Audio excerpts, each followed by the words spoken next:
Breaking news. Venezuela మాజీ అధ్యక్షుడు Nicholas మదురోను arrest చేసిన తర్వాత అతన్ని అమెరికా కోర్టులో అయితే సబ్మిట్ చేసింది. కోర్టులో అతను ఆవేదన వ్యక్తం చేస్తూ ఉన్నారు. తనపై ఉన్న అభియోగాలన్నీ నిజం కాదని, తను మారక ద్రవ్యాలను అక్రమంగా ఎక్కడికి రవాణా చేయలేదన్నట్లు ఆయన వ్యాఖ్యానిస్తూ ఉన్నట్టు తెలుస్తూ ఉన్నది. మొత్తం మీద తాను ఏ తప్పు చేయలేదు, ట్రంపే పగపట్టి తీసుకొచ్చారన్నట్లుగా ఆయన వ్యాఖ్యలు అయితే కనిపిస్తూ ఉన్నాయి.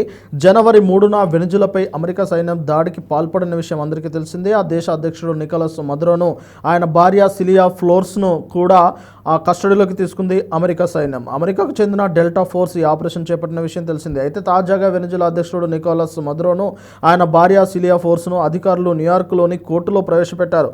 కోర్టులో వాదనలు వినిపిస్తూ తాను ఏ తప్పు చేయలేదని, తనను కిడ్నాప్ చేశారని మదురో జడ్జి ముందు వాపోయారు.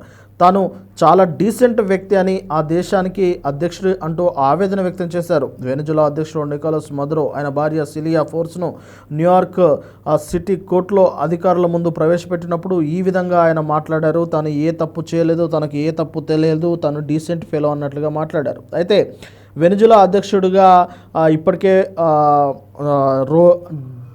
డెల్సినీ రోడ్రిగ్స్ అయితే అధికారికంగా ఆమె ప్రమాణ స్వీకారం చేశారు. ప్రస్తుతం వెనిజులా అధ్యక్షుడిగా తనే కొనసాగుతూ ఉన్నారు. మొత్తం మీద ఫెడరల్ అధికారులు తనపై మోపిన డ్రగ్ ట్రాఫికింగ్ ఆరోపణలు అవాస్తవమని మదురో చెబుతా ఉన్నారు.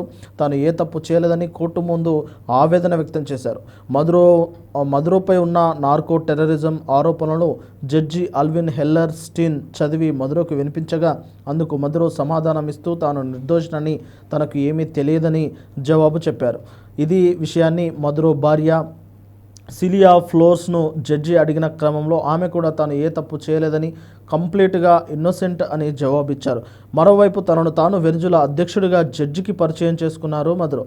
తాను ఇప్పటికీ ఆ దేశ అధ్యక్షుడని పేర్కొన్నారు. తనను బలవంతంగా కిడ్నాప్ చేశారని మదురో పేర్కొన్నారు. అయితే మదురో సమాధానంతో పాటు ఫెడరల్ అధికారులు మదురోపై మోపిన అభియోగాలను క్షుణ్ణంగా పరిశీలించిన జడ్జి అల్విన్ హెల్లర్ స్టీన్ తదుపరి విచారణను మార్చి 17కు వాయిదా వేశారు. ఇక వెనిజులాపై జనవరి 3న అమెరికాకు చెందిన డెల్టా ఫోర్స్ వైమానిక దాడిలో పాల్పడి వెనిజులా మాజీ అధ్యక్షుడు మదురోను కిడ్నాప్ చేసిన విషయం తెలిసిందే. ప్రస్తుతం